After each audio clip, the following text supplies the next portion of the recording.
Menteri Rangba Barim ke Jela, Bamenta Udairu Uno ai buat barang ba jong ke Sarkar Jela, Dr. Didi Lapang. Hakani kenti Ulayo Pdiang, saya kawai ke honorary degree ke Doctor of Letters na ke Sekolah Ba University of Science and Technology ke Bahakani ke Jela.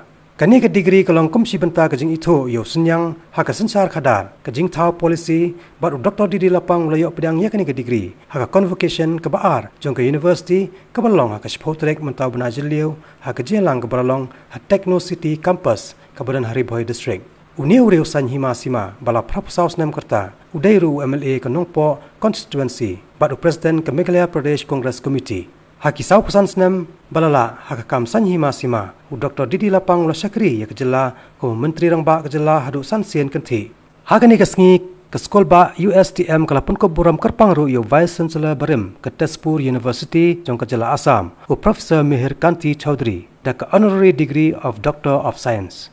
Yakini ki artli ki degree lapun ko buram rengkat ke jingran lang ki laingot ki Vice Chancellor jong ki University Balarem do Hakari India. Bagan top yo Vice Chancellor jong ke Banaras Hindu University u Professor Girish Chandra Tripathi.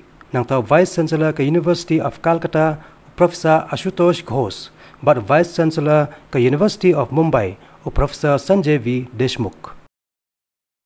And I'm very thankful that the Matsahawk and the University, the Council has found it fit to confer upon me this honorary degree.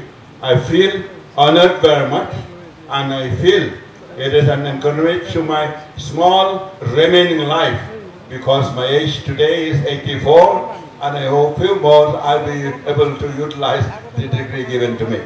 Well, the hard work of the teachers, the professors, and the lecturers made things possible.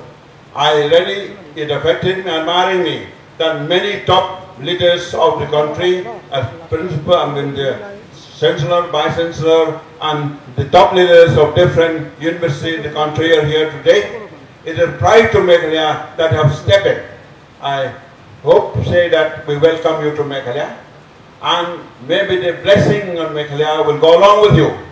And when you go back, please take all the good things, credits, and blessing with you. Try to forget the thing which is not to be remembered.